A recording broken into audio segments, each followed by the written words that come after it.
Assalamu alaikum and welcome to the free legal advice show on British Muslim TV. I'm your host, Ilyas Bulbulia, and I'll be with you for the next hour. As our regular viewers are aware, the free legal advice show provides you, our viewers, the opportunity to call in and ask us any questions that you have on any aspect of English law. On this show, I'm able to cover a vast, diverse range of matters ranging from immigration law matters, family law matters, criminal law matters. So whatever your legal questions are, please feel free to get in touch. Two ways to get in touch. You can either ring us on the landline number, which appears at the bottom of the screen, and your call will be put through to me live here in the studio. Alternatively, another very popular way of getting in touch is to send a message on the mobile number, which also appears at the bottom of the screen.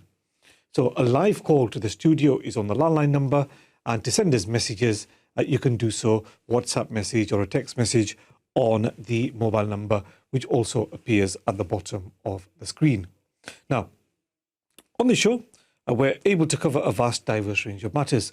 And in my experience, the vast majority of the calls that we get in live on the show, I am able to give you a firm opinion on the vast majority of the issues. Now, if it transpires that your matter is complex, or I need to look at your documents, I need to speak to you in depth, then I will ask you to leave your number with the control room and I'll try and give you a ring back so we can have that more thorough discussion with you off air. But the vast majority of questions that are posed on this show, I am able to give you a firm view in relation to the questions that you have. And as I said before, we get numerous questions on immigration law, which is fantastic. Please do continue to send those questions in. But even if your matter relates to a non-immigration law matters, it could be a family law question, wills and probate question, whatever it is, please do feel free to get in touch either by calling us on the landline number or by sending a message on that mobile number, which is there at the bottom of the screen. Now, just before we've come on today, we've had a number of questions coming in on WhatsApp, which is fantastic. Please do continue to send those questions in. So let's look at the first question that's come in. Immigration law question from Sister Nora. And it looks like it's relating to an asylum query. So let's look at the question that Sister Nora has posed, and then let's look at what the best practical solution is to the issue here. The question is, I am an asylum seeker waiting for my decision. My children, they have not been included in my passport. They do not have their own passports. Can my children apply for their own passports from our home country? Will it adversely affect their asylum application? Now, those who claim asylum in the United Kingdom are always concerned about any passport applications that they make for a passport from their home country, from the embassy of their home country, because the Home Office takes the view that if you're making a passport from your own home country, then that adversely affects your claim that you're at risk at your home country. Now, that's the view that the Home Office takes. Because of that, people are generally reluctant to make an application for a passport from their own home country if they have an asylum application pending or if they've been granted refugee status.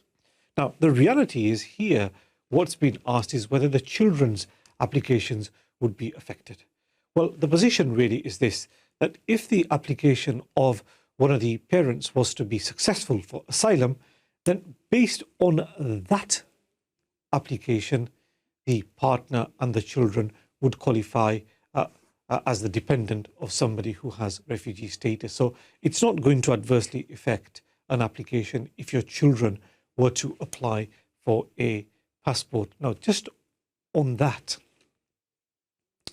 if your refugee status application is successful, and if you're granted refugee status, you would be eligible for a travel document anyway. So even if you don't apply for a passport from your own home country, from the embassy of your own home country, that's not a problem because you and your family members would still qualify for a travel document issued by the Home Office. And that's a document that you can travel on to the vast majority of countries anyway. So obtaining a passport when you qualify for refugee status, obtaining a passport from your own home country isn't so much of an issue, because you are always eligible for a travel document issued by the Home Office here, which allows you to travel to the vast majority of countries anyway. So I hope that answers your question.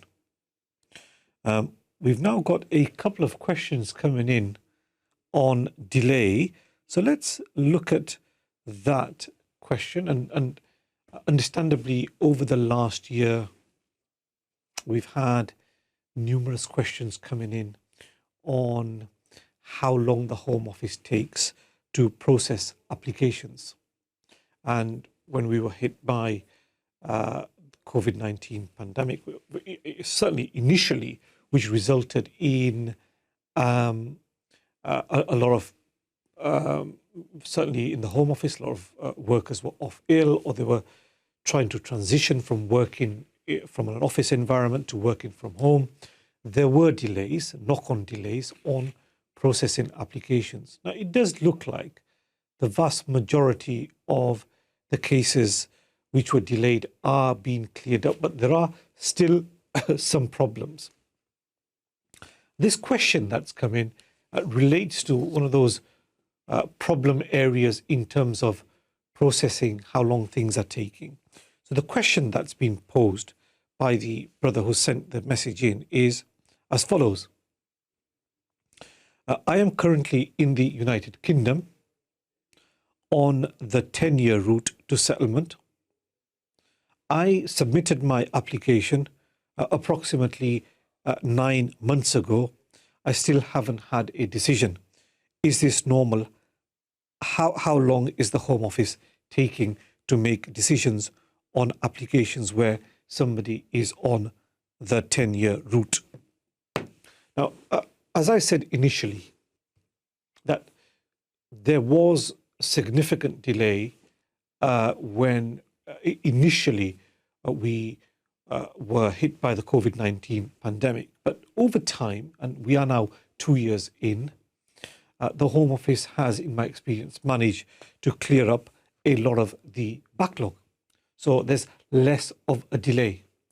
But having said that, in terms of processing, there are still two areas where there is still a slight problem in terms of processing time. The first is what we're looking at here, where somebody is in the United Kingdom, they've got a visa to live in the United Kingdom, but they're on this 10-year route to settlement. They would normally be submitting an application called FLR-FP, and that application, the FLR-FP application, where somebody is extending under the 10-year route, unfortunately, that application is the application which is taking the longest to be processed currently. Now, most people are currently used to having their immigration applications processed within 3 months, 4 months. Certainly the case with the vast majority of cases, that your application is processed within 3 to 4 months. But the problem is with this FLR-FP application, the application on the 10-year route to settlement, that's taken a significant amount of time to be decided. Now, currently, from my experience, that is taken in the region of 12 months to 13 months to be processed. So it is a problem in terms of those who are desperate to get a decision. Sometimes people want to go abroad. They are unable to do that because the application hasn't been processed. Sometimes people have overstayed in the United Kingdom, and this is the first application that they are submitting to try and regularize their stay, and they are having to wait 12 to 13 months for a decision. So FLR-FP, the 10-year route application, is where there is a significant delay in terms of processing. Now, what can you do? Well, if you're in a situation where you are extending your visa under the 10-year route, so you've been advised that they'll submit this application called the FLRFP. It's a 10-year route application. You should be aware that it's going to take a significant amount of time to be processed. Now, if you feel that you need a quicker decision, you may need to travel, you may need it for work. If you feel that you cannot wait 12 to 13 months for the application to be processed, then you should look at whether you can use the fast track service, to try and get a quick decision.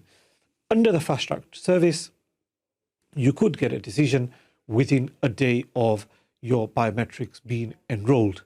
So contrast that, getting a decision within a day of your biometrics being enrolled, contrast that with a standard application, which will take in the region of 12 to 13 months to be decided. So you need to really consider whether you want to go for the fast track service or not. Obviously, the fast track service comes with a cost, as you would expect, and it comes with a significant additional cost. And I think this is where the problem is. The significant additional cost is £800 per applicant. Now, if it's one person who's applying, it may be not too bad. You can, pay the extra £800. In my experience, the difficulty arises where the application is being made by a whole family. There could be mom and dad, there could be 3 children. They are paying significant fees anyway.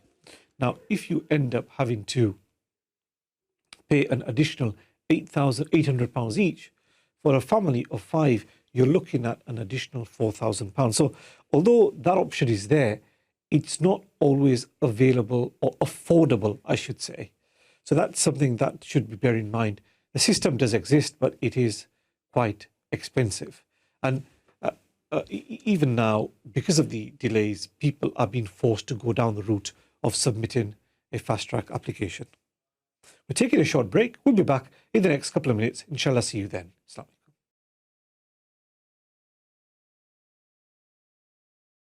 Assalamu alaikum and welcome back to the free legal advice show on British Muslim TV. I'm your host, Ilyas Bulbulia. To speak to me live on air, please ring on the landline number which appears at the bottom of the screen. Alternatively, another popular way of getting in touch is to send a message on the mobile number which also appears at the bottom of the screen. So live calls on the landline number, and to speak to me or to send me a message, I should say, you can do so by sending a message, ideally a WhatsApp message, text message on that mobile number, which is also there at the bottom of the screen. Now, as always, we have a number of questions coming in. So let's look at the questions that have been coming in today. But by all means, do get in touch with us live on air as well. Now, next question that's come in. Let me read the question out and let's see what the best solution to this query is. And our sister says, I have leave to remain on the 10-year family route visa. Okay. My daughters have got their British citizenship. They were born here and they are 15 and 13 years old. I got my visa in 2017. Is there any way of changing the 10-year route to the 5-year route, as my children now have British citizenship? So our viewer who's asked the question is on the 10-year route to settlement. So it's going to take 10 years before she gets indefinite leave to remain. She's got children who have got British citizenship because they would have been born here, grown up here. They would qualify for citizenship after 10 years. Now, what our viewer is asking is, instead of being on this 10-year route, a long time to get indefinite leave to remain, can we move on to the 5-year route, 10 to 5 years? Now, generally speaking, when you're an overstayer and you qualify for a visa because you've got children, or you've got leave to remain on a spouse visa, etc., you come to extend your visa, but there are problems with finances, might be a problem with meeting the English language requirement, then what the Home Office does, if you have children, is to place you on this 10-year route to settlement. So it then takes 10 years to get indefinite leave to remain, a significant amount of time. Contrast that with a situation where your visa status is all okay. There's no problems. You've met all the rules, financial rules, you've not overstayed, financial requirement is met, the English requirement is met. If that's the case, then you stay on a 5-year route to settlement. So that's ideal. After 5 years, you qualify for indefinite leave to remain. So 10 years is normally for those who have overstayed and then got a visa, or for those who already have a visa, but for some reason they can't meet all the requirements, and they have then been placed onto the 10-year route to settlement. So 5 years on the one hand, where it's all straightforward, 10 years, the 10-year route where there's been some kind of complication or the person applying is an overstayer. Now, significant difference between 5 and 10 years. A lot of people in practice are fine. I mean, initially, obviously, they're very happy if they are overstays in the United Kingdom and they manage to secure leave to remain in the United Kingdom. Obviously, initially, they're happy. There could have been years of being an overstayer and all the problems come with that status. And then, obviously, they'd be happy with the fact that they've been granted a visa. But I find in practice that there comes a time when it dawns on people that it's going to take a significant amount of time to get indefinite leave to remain and then to get a passport. We're looking at 10 to 12 years to sort all that out. And the question that is regularly posed is there a way out of this route? Can we qualify for indefinite leave after 5 years? We've got children, we're working, we're paying taxes. Can we move from the 10-year route into the 5-year route? Or are we just stuck in this 10-year route and we're going to have to complete 10 years in the United Kingdom? Look, there's no simple answer to this. There are certain categories under which you could move into from the 10-year route to the 5-year route. So there are certain categories where you can make that move. Let me give you a classic example. That you have husband and wife in the United Kingdom. Husband might be an overstayer. Wife, for example, is a British citizen. They marry, they have a child. Their child is British. Child obtains the citizenship of mother. So we've got this family unit. Father was an overstayer, mother who was British, and the child who's British. Initially, when the father applies for leave to remain, they're placed on the 10-year route to settlement. All well and good. Now, in that situation, that's a classic situation that you face in practice. In that situation, you can move from the 10-year route to the 5-year route. There are other limited circumstances you can do that as well. But let's take our next call and we'll come back to this question. Hello, assalamu alaikum. Hello, assalamu alaikum. Hello. I think we've got a caller there. There's some slight difficulty in putting the call through. Let's try again. Hello, assalamu alaikum. Hello. Oh, I think there was some slight difficulty in putting the call through. I do apologize. And if you have been waiting a while to be put through, please do get back in touch. Hopefully, inshallah, I'll be able to have a discussion with you once you're put through to me. Alternatively, as always, if there is difficulty in getting through, you can always send a message on the mobile number, which is also there, and your question will be fed through to me live on air, and I'll be able to address your question live on air as well. Now, so before we tried to connect with this caller, I was trying to explain that there are certain circumstances where you can move from this 10-year route into the 5-year route. So, understandably, people are concerned about the fact it's going to take a significant amount of time to get indefinite leave to remain. And it is possible, and the question that's been posed by our viewer is correct, that, is it possible to move from the 10 to 5-year route? It is possible in certain circumstances. Normally, it's where your partner has a British passport or has indefinite leave to remain. you're normally able to move back into the 5-year route. Obviously, you'd need to meet the requirements of the 5-year route, which would involve meeting the English language requirement, and there is a financial requirement as well that has to be met. So it is possible to move routes 10 to 5 years. Now, there might be another situation where somebody is maybe separated, looking after a British child, or in contact, has access to a British child, but not with their partner. In those circumstances, it is also possible to move from the 10-year route into the 5-year route. But that does require the financial and English language requirement to be met. So there are some circumstances when that can be done.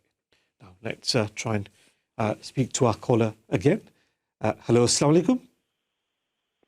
वालेकुम सलाम जी, ये question पूछना है जी जी जी कि nationality जो apply करते हैं जी ये इसकी फीस जो है ये काफी सारी है, कोई 2000 पाउंड के आगे पीछे है। जो तो नेशनलिटी ये फीस है ना वो फीस अगर आदमी के पास पैसे ना हो, अनएम्प्लॉय आदमी हो, जी तो ये माफी हो सकती है या जी कम हो सकती है किसी सूरत में? जी भाई, जो और नेशनल जी दूसरा सवाल है कि जी ये पासपोर्ट भी साथ भेजना पड़ता है और वापस आ सकता है पासपोर्ट जल्दी? जी तो भाई इसमें क्या है कि जो होम ऑफिस की जो फीस है ना नेशनलिटी के लिए, वो अप्रोक्सीमेटली 1400 पाउंड्स होते हैं, अबाउट 1400 पाउंड्स। इसमें वो होम ऑफिस की फीस है, फिंगरप्रिंट्स की फी है, और 1400 पाउंड रफली है। तो इसमें कोई वो डिस्काउंट नहीं देते, इसमें वो फ़ी को माफ़ भी नहीं करते। इस जो वीज़ा का जो एप्लीकेशन होता है ना, समटाइम्स वीज़ा को एक्सटेंड करते हैं, तो इसमें है फ़ी वेवर का एक सिचुएशन है जहाँ फ़ीस वो माफ़ कर सकते हैं, मगर जब नेशनलिटी के लिए आप अप्लाई करते हैं तो इसमें वो फ़ीस को माफ़ नहीं करते, वो पूरी फ़ीस देनी ही पड़ती है इसमें।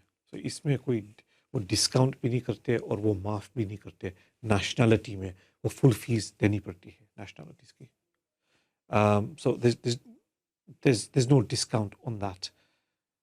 So but hopefully that answers your question. और सेकंड जो क्वेश्चन था पासपोर्ट के बारे में, इसमें पासपोर्ट जमा करने की ज़रूरत नहीं है, आप पासपोर्ट को स्कैन करके अपलोड कर सकते हैं, पासपोर्ट आपके पास रख सकते हैं, और आप अगर ट्रैवल करना चाहें तो आप ट्रैवल भी कर सकते हैं। जज़ाकल्लाह आपके कॉल के लिए। Let's go to our next caller. Hello, अस्सलाम वालेकुम। वालेकुम सलाम। जी भाई, thank you for calling. What's your question? जी, मेरा क्वेश्चन है वेरी सिंपल। मैंने अपने मदर इन लॉ के लिए विजिट के लिए अप्लाई किया था अक्टूबर 2020 में। जी ठीक है। सो उन्होंने बायोमेट्रिक्स के लिए बुलाया है लास्ट अप्रैल में, जी और फिर जून में उन्होंने जो VFS वालों ने वो जो केस है वो फॉरवर्ड किया है होम ऑफिस को, जी लेकिन उसके बाद से हमें कोई उसका रिस्पांस नहीं आया कि केस का क्या हो रहा है या जी क्या, यानी कि हाँ या ना, में कोई जवाब नहीं आया। तो हम कितना और वेट करें, क्योंकि इस जून में वो 1 साल हो जाएगा। ये वो तो जवाब आ जाना चाहिए ना अभी तो। पासपोर्ट मदर इन लॉ के पास है या पासपोर्ट वो जमा की है या उसके पास है मदर इन लॉ के पास पासपोर्ट? मदर इन लॉ के पास है हाँ, पासपोर्ट, उन्होंने रिटर्न कर दी थी ना। जी जी तो आप है ना होम ऑफिस को कांटेक्ट करो। आपने वो ऑनलाइन कांटेक्ट किया होम ऑफिस को? ऑनलाइन जो कर सकते हैं, जो एक ऑनलाइन फॉर्म है जो फिल करके भेज सकते हैं, और वो बहुत 3 पाउंड्स की फ़ी लेते हैं, फिर आपको कहते हैं कि वो प्रोसेस में है या नहीं। वो आपने किया या नहीं किया अभी तक? नहीं, मैंने वो नहीं किया, मुझे पता नहीं था कोई ऐसा नहीं, वो पहले करना सुना चाहिए शायद। जी। वो ऑनलाइन एक सिस्टम है जहाँ रफली अबाउट 3 पाउंड्स की फ़ी है, तो इससे आप उसको पूछ सकते हैं कि केस का क्या हो रहा है। और ये वो है जो ईमेल ऑप्शन आता है, जब उनकी वेबसाइट पे जाए तो वो कहते हैं कि ईमेल या ऐसा की चीज करें, तो पता नहीं उन्होंने फिक्स रखी हुई है 2-3 पाउंड। जी जी जी वो है जी जी। आप वो कह रहे हैं जी वो ऑनलाइन फॉर्म होता है, वो ईमेल नहीं होती। जी ऑनलाइन फॉर्म होता है जी। जी जी। सो वो चलिए ठीक है भाई सर। एक ऑप्शन वो है। सेकंड ऑप्शन है कि आप उसको फ़ोन करें, उसकी वो प्रीमियम सर्विस है, वो काफ़ी एक्सपेंसिव होता है, मगर आप उसको फ़ोन भी कर सकते हैं। तो फिर एटलीस्ट वो चेक करेंगे कि क्या हो रहा है, और जब उसको पता चलता है कि ये केस लॉन्ग टाइम से आउटस्टैंडिंग है तो वो केस वर्कर को एस्केलेट भी कर सकते हैं। पहले आप ऑनलाइन फॉर्म करो पहले। ठीक है भाईजान एक हमारा जब अभी हम ब्रेक के लिए जाने वाले हैं, تو اگر آپ ہولڈ کر سکتے ہیں تو میں آپ سے بریک کے بعد بھی میں بات کر سکتا ہوں، مگر نیکسٹ فیو سیکنڈ میں ہم ابھی بریک کے لیے جا رہے ہیں، تو آپ ویٹ کرو، انشاءاللہ بریک کے بعد بھی میں آپ سے زیادہ وہ ڈیٹیل میں بات کر سکتا ہوں انشاءاللہ. we'll be back in the next couple of minutes. See you then.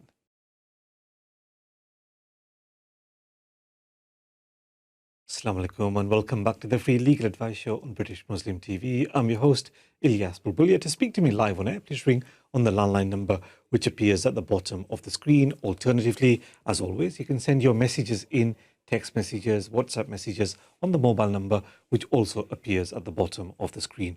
Just before the break, we had a caller who was calling regarding a visitor application which had been outstanding for a significant amount of time. Let's see whether our caller is still there. I was there just before the break. Let's see whether our caller is still there. Hello, assalamu alaikum. Hello. I think our caller might have gone. I do apologize. Let's try and see whether our caller is there. Hello, assalamu alaikum. جی بھائی، جو میں نے آپ کو وہ break سے پہلے بتایا تھا نا کہ جو آپشنز آپ کے پاس ہے، one option is if you haven't had a response for a long time, one option is کہ آپ جو آن لائن فارم ہے you submit the online form. Second option ہے کہ اگر اس کا بھی کوئی جواب نہیں آتا تو آپ وہ اس کا ایک کانٹیکٹ سینٹر کا نمبر ہوتا ہے تو وہاں آپ اس کو کانٹیکٹ بھی کر سکتے ہیں. So there are the two option where there has been a significant delay in processing your application. Complete the online form. Alternatively, speak to the contact center. They might be able to escalate it.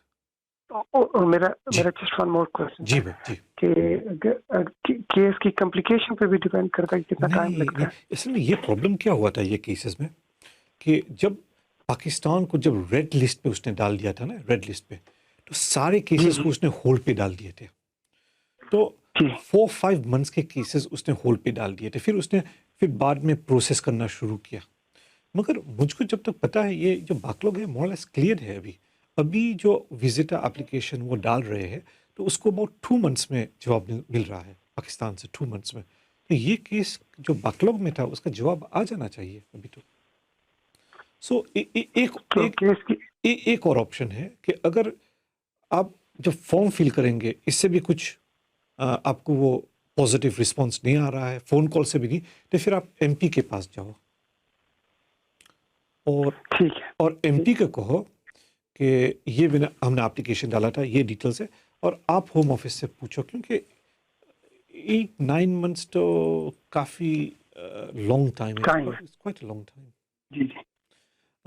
اور آپ کہہ رہے ہیں کہ complication case کی complication پہ depend نہیں کرتا. نہیں، وزٹ پہ نہیں ہوتا ہے. وزٹ میں وزٹ میں جو ہے نا صرف اس کو وہ دیکھ کے ہاں یا نہ کہہ دیتے ہیں. اگر تھوڑا سا بھی ڈاؤٹ ہے نا وہ نہ کہہ دیتے ہیں. وہ کوئی اس میں انویسٹیگیشن نہیں کرتے، آپ کو فون نہیں کرتے، اپلیکنٹ سے بات نہیں کرتے، وہ کچھ وہ بینک اسٹیٹمنٹس چیک نہیں کرتے. وہ سب اس نے بند کر دیا ہے. کوئی چیکنگ ہی نہیں ہے. بالکل وہ دیکھ کے ہاں یا نہ کہہ دیں گے بس. اوکے چلے ٹھیک ہے. Thank you very much. No problem. Okay thank you. No problem. Thank you very much. Okay thank you. اللہ حافظ. So that's a call relating to visitor applications, and in particular, the delay which is caused by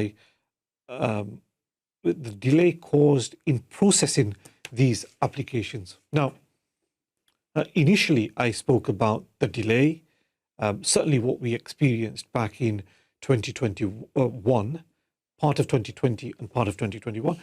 Vast majority of cases of delay have been resolved. There are obviously some cases which are still stuck in the system, visitor applications being one.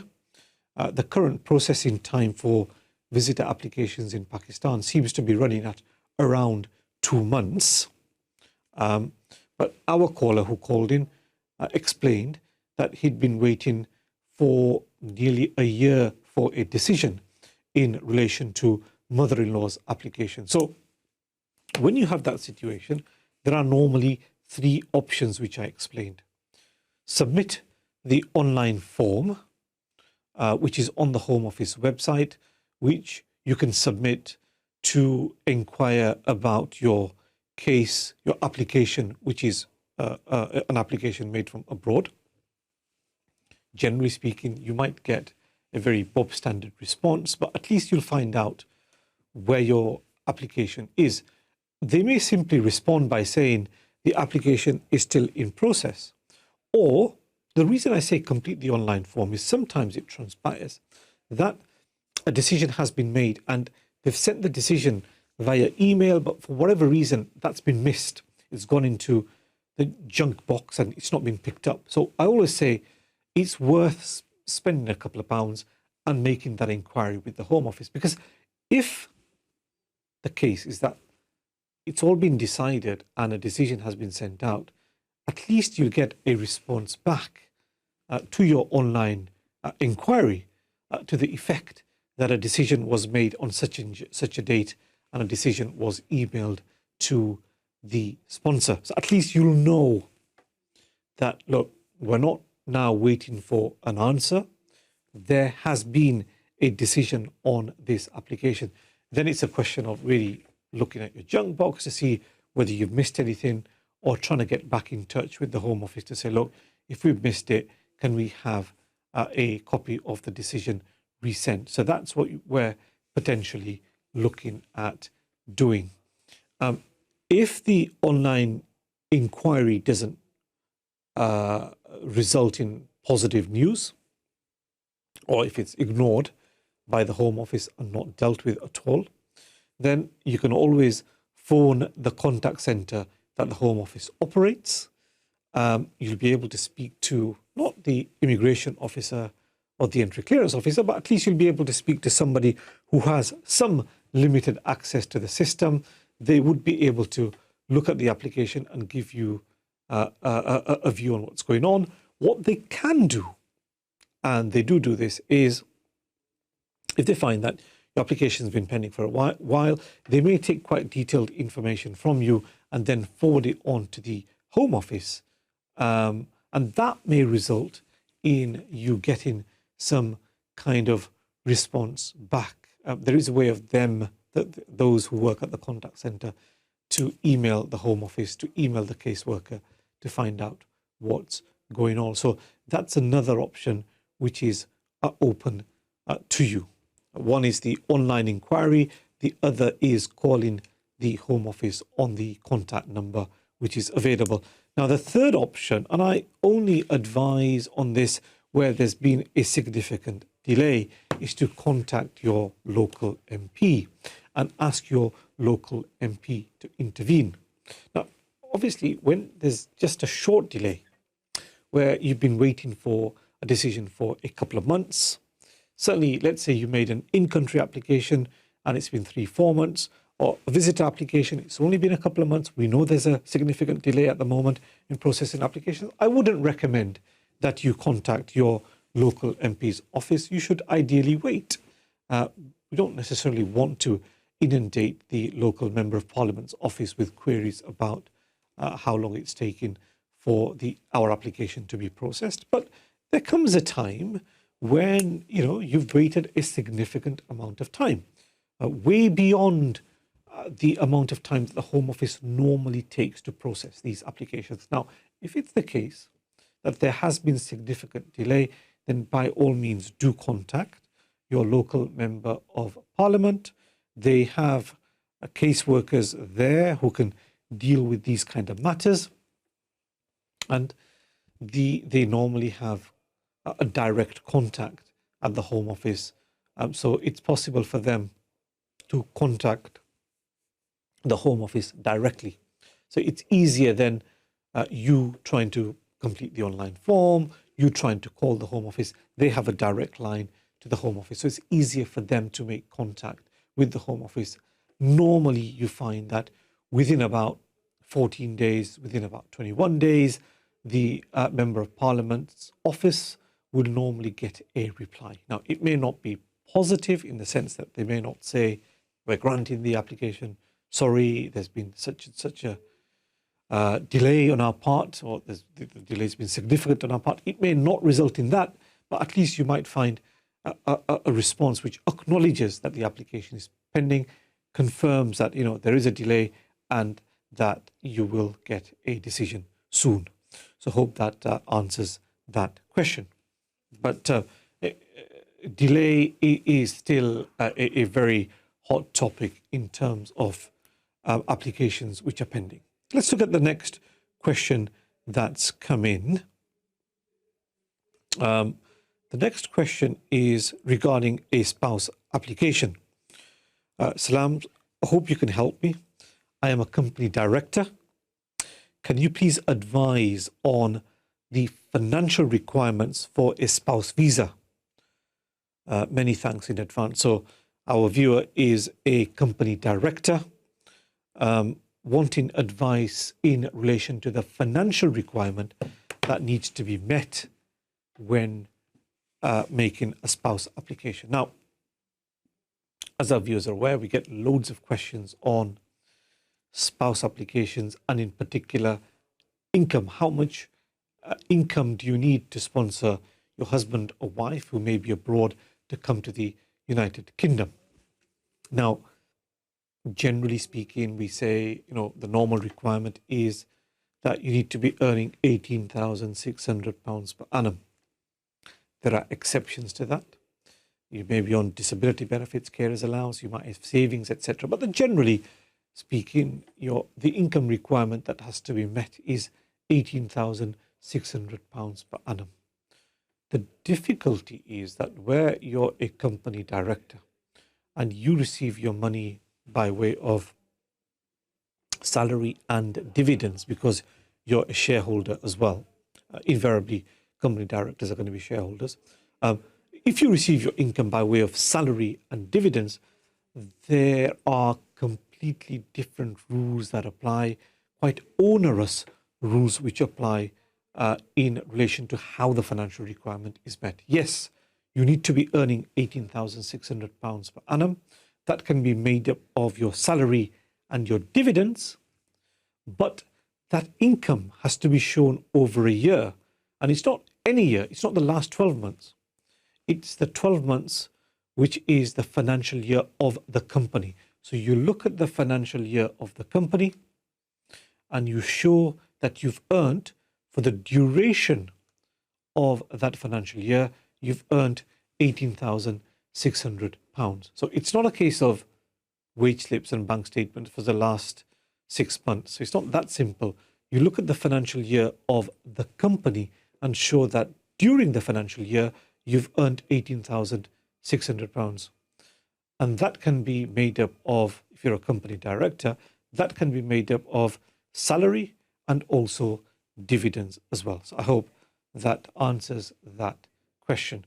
It is complicated when it's company director earnings. We're taking a short break. We'll be back, inshallah, in the next couple of minutes. See you then.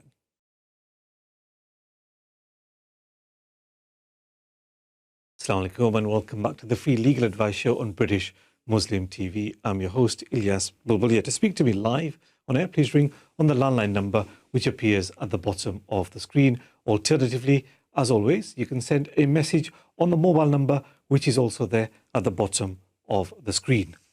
Now, we've had a number of questions coming in. Let's have a look at the next question that's come in here on the mobile number that's there on the bottom of the screen.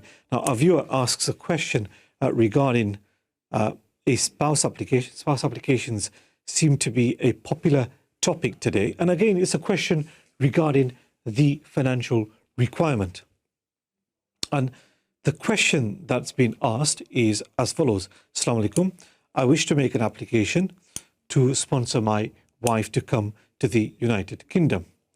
I work in a factory where I am hourly paid. I get paid every month, but I don't always earn the same amount. Will this be an issue if I get paid less in 1 month and more in another? Now, as I said before, spouse applications and the financial requirement is something which is a very popular topic. You get loads of questions because this is the area where things tend to go wrong sometimes. when you see refusals for spouse applications, it is normally over the financial requirement.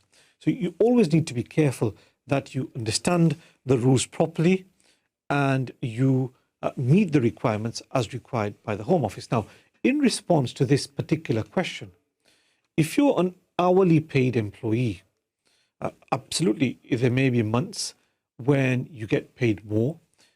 There may be months you get paid less, but you look at the average over 6 months. That's what you do. As long as you earn 9,300 over 6 months, generally you're okay. We've got another caller who's been waiting for a while. Let's go to our next caller. Hello, assalamu alaikum. Hello. Assalamu alaikum. Ji, walaikum salam. Ji, thank you for calling. First of all, thank you so much for all your helpful advices. No problem. You are giving from long time. No problem. And this time my question is, brother, that do you have any idea how long it is taking when you applied for the British passport? Yeah. So a British passport application is at the moment taking a minimum of 6 months. A minimum of 6 months.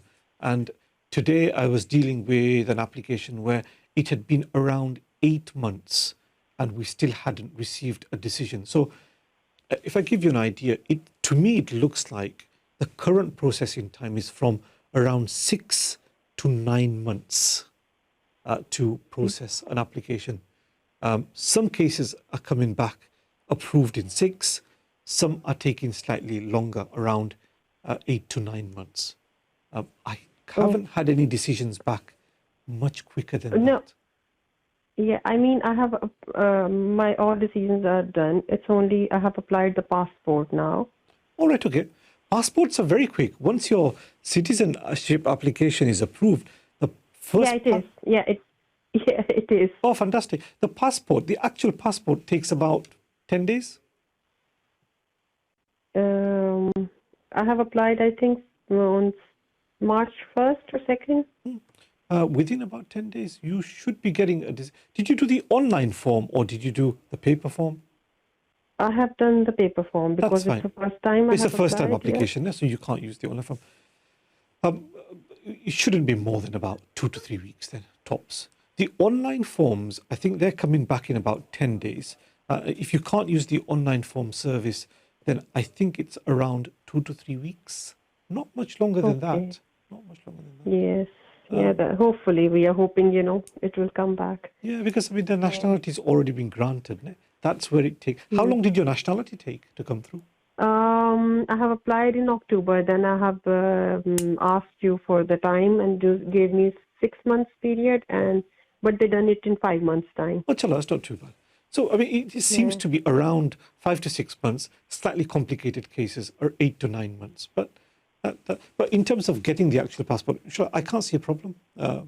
Let's say about 3 to 4 weeks, 3 weeks on a paper form. Yeah. Hopefully, it should be coming through. Inshallah. Inshallah. Thank you so much, brother. No problem. Jazakallah for your call. Thank you. Thank you. Thank you. Hafiz. But mashallah, good to hear that you're nearly at the end of the journey. The nationality is being granted. The passport, hopefully, is just a formality. And in my experience, you do experience a lot of delays as you go through the system from the initial application to come to the UK, to extend, to get indefinite leave to remain, to get nationality. But at the end, when it comes to getting the passport, that seems to be the quickest part of this whole process. Now, what I would say is if you are applying for a passport and if you are eligible, try and use the online service to make the passport application. That's normally the quickest way of getting a passport. Normally, you get a decision within about 10 days. Now, if it's the case that you can't use the online service, then obviously you have to make a paper application and then wait 2 to 3 weeks. Okay, let's take our next call for the day. Hello, assalamu alaikum. वालेकुम सलाम, अस्सलाम वालेकुम। जी वालेकुम सलाम जी, thank you for calling. जी, मैंने आपसे ये सवाल पूछना है कि मेरे मियाँ को बच्चों की बेस पे वीज़ा मिला था, तो वो उनकी अब तीसरी दफ़ा एक्सटेंशन होगी, तो क्या कोई ऐसा रूल नहीं आया कि उनको جو ان کی اسٹے کے لیے اپلائی کریں. جی تو اس کو جو فرسٹ ویزا جو ملا تھا نا بچے کے بیسس پہ جی بچوں کی بیس پہ 4 بچے ہیں ان کے. جی اس کو وہ ویزا کب فرسٹ ویزا کب ملا تھا اس کو؟ ان کو 2017 میں ملا تھا. 2017 میں. جی ابھی 9ویں مہینے میں وہ تیسری دفعہ ایکسٹینشن کروائیں گے. ہر 2.5 سال کے بعد ہوتا ہے. جی جی سو 2017 سے پہلے وہ اوور اسٹے تھے یو کے میں؟ نہیں اوور اسٹے نہیں تھے. وزٹر آئے تھے تو انہوں نے ویزے کے لیے اوور اسٹے وہ کبھی بھی نہیں رہے. ان کے پاس تھا ویزا. انہوں نے یعنی غیر قانونی طور پہ وہ کبھی بھی ایسے نہیں ہوئے کہ وہ اوور اسٹے یہاں ہوا ہوں گے. تو سارے اپلیکیشنز اس نے ٹائم پہ ڈالے سب اپلیکیشنز؟ جی سارے اپلیکیشن ٹائم پہ. پہلے کہہ رہے تھے تھا تو پھر اس کے بعد بچوں کی بیس پہ تھا. سب ٹائم پہ تھا نا. جی جی تو وہ یو کے کب آئے تھے؟ یو کے تو 2007 سے آ رہے ہیں لیکن 14 کو صحیح جب انہوں نے اپلائی کیا تھا یہاں اسٹے کے لیے یعنی ویزے کے لیے تو انہوں نے 14 میں کیا تھا. جی تو وہ جو پہلے آتے تھے چلے جاتے تھے. جی تو وہ جو آتے تھے نا یو کے اور اس کے بعد پھر اس نے ڈیسائیڈ کیا کہ یہاں سے ہی ایکسٹینڈ کرنا تھا تو وہ 2014 میں وہ آئے تھے یہاں اس کے بعد. جی تو اگر 2014 میں وہ یہاں آئے 2014 میں اور اس کے بعد سارے اپلیکیشنز اس نے ٹائم پہ ہی کیے تو اور سارے وہ اپروو بھی ہو گئے نا. کبھی ریفیوز ہوا ہسبینڈ کا کہ نہیں ہوا؟ نہیں جب انہوں نے کیریئر پہ کیا تھا تو انہوں نے ان کو 15 دن دیے تھے کہ اس سے آپ کو نہیں ملتا. اگر آپ کے پاس کوئی اور ریزن ہے تو اس ریزن پہ آپ کسی اور ریزن پہ ڈال سکتے ہیں کیریئر پہ نہیں. پھر انہوں نے ان کا بچہ تھا بچے کی بیس پہ انہوں نے ڈالا تھا تو پھر ویزا مل گیا تھا 2.5 سال کا. جی جی تو اگر اس کی ہسٹری پراپر ہے نا کہ اس نے کبھی اوور اسٹے نہیں کیا 2014 سے تو ہسبینڈ کو انڈیفینٹ مل سکتا ہے 2024 میں. ٹھیک 2024 میں. اس سے پہلے نہیں مل سکتا اس کو کیونکہ ابھی جو ہسبینڈ کا روٹ ہے نا وہ 10 سال والا روٹ ہے تو وہ 5 سال والا روٹ نہیں ہے وہ 10 سال والا ہے. تو اس میں کیا ہے کہ 10 سال والے روٹ میں اگر آپ اپلائی کرتے ہیں نا تو اس میں تو وہ کافی ٹائم لگے گا مگر اس کے پاس ایک 10 ایئر لانگ ریزیڈنس کا سیپریٹ روٹ ہے کہ جو یو کے میں 10 سال سے کوئی بھی بیسس پہ اسٹوڈنٹ پہ ورک پرمٹ پہ اسپاؤس پہ کوئی بھی بیسس پہ اگر کوئی 10 سال سے یو کے میں رہ رہا ہے 10 سال سے لیگلی ویزا کا کوئی پرابلم نہیں ہے تو وہ لانگ ریزیڈنس کے رول پہ اس کو انڈیفینٹ مل سکتا ہے 10 سال کے بعد. تو اس سے پہلے کوئی نہیں اس سے پہلے نہیں ہو سکتا. آپ کی بات بھی ٹھیک ہے کہ وہ اتنے سال سے یہاں ہے مگر یہ جو پرابلم ہے نا کہ 10 سال والے روٹ میں آپ کو 10 سال کرنے پڑتے ہیں اس میں تو کوئی فائدہ نہیں ہے. مگر 10 سال والے روٹ میں 10 سال کریں گے تو وہ تو 2027 ہو جائے گا. 17 میں ملا تھا تو وہ جو 10 ایئر روٹ تو 2027 میں کمپلیٹ ہوتا ہے. ابھی انہوں نے تیسری دفعہ ایکسٹینشن کے لیے انہوں نے ڈالنا ہے. جی وہ سمجھ گیا مگر ایکسٹینڈ کرنا پڑے گا ایک بار کیونکہ ہسبینڈ نے ابھی جو ایکسٹینڈ کیا نا 2022 میں تو پھر اس کی ویزا ملے گی نا اینڈ آف 2024 تک. جی تو بائی دیٹ ٹائم اگر 2024 میں ہم دیکھتے ہیں تو اس کے لاسٹ 10 ایئرز یو کے میں لیگل ہوں گے نا 2014 سے لے کر 2024 سے وزٹ پہ تھے کیئر پہ تھے بچے کے بیسس پہ تھے جو بھی ہے. تو اگر یہ سارا 10 ایئرز لیگل ہے نا اگر 10 ایئرز تو اس پہ انڈیفینٹ 2024 میں مل سکتا ہے. مگر آپ کو یہ کرنا چاہیے کہ 2024 میں انڈیفینٹ پہ اپلائی کرنے سے پہلے جو سبجیکٹ ایکسیس ریکویسٹ ہوتا ہے جو ہوم آفس سے آپ پوری فائل منگوا سکتے ہیں وہ اس میں کوئی کاسٹ نہیں ہے. وہ فائل منگوا لو اور لائر کو بتا دینا وہ بھی چیک کر لے گا کہ کوئی اس میں گیپس نہیں ہے کوئی اوور اسٹیئنگ نہیں ہے کوئی پرابلمس نہیں ہے. اگر سب کچھ اس فائل کو کیا بول کے وہ اس کو کہتے ہیں کہ سبجیکٹ ایکسیس ریکویسٹ. آپ تو خود بھی وہ فارم فل کر سکتے ہیں بہت سمپل ہے سبجیکٹ ایکسیس ریکویسٹ. تو ہوم آفس کے پاس جو پوری فائل ہوتی ہے نا جب آئے تھے ایکسٹینشن کیا تھا اس نے ویزا دیا تھا اس نے کیا پوچھا تھا تو وہ ساری فائل آپ کو ملتی ہے. تو اس سے کیا ہوتا ہے کہ اگر آپ دیکھیں گے یا لائر دیکھے گا تو اس کو پتہ چل جائے گا کہ 10 ایئر کی کلیئر ہسٹری ہمارے پاس ہے یا نہیں. کیونکہ اگر 10 ایئرس کی کلیئر ہسٹری ہے تو तो 2024 में इंशाल्लाह इंडेफिनेट मिल सकता है हस्बैंड को। ठीक, थैंक यू आपका। नो प्रॉब्लम है, जज़ाकल्लाह आपका कॉल लिया। जज़ाकल्लाह। No problem. Thank you very much. Allah Hafiz. That's a question regarding when you become eligible for indefinite leave to remain. And we've had a couple of questions on this. If you're on the 10-year route to settlement, normally you have to complete 10 years under that route. In limited circumstances, you can switch into the 5-year route, but you can't just apply for indefinite leave until you've completed 10 years under that route. The only exception is if you've lived in the UK legally for 10 years. So you've got 10 years of legal residence, unbroken residence, legal residence, then potentially you can apply under the long residence rule for indefinite leave to remain. That unfortunately brings us to the end of the show. Inshallah, we'll be back next week at the same time. Until then, Assalamu alaikum.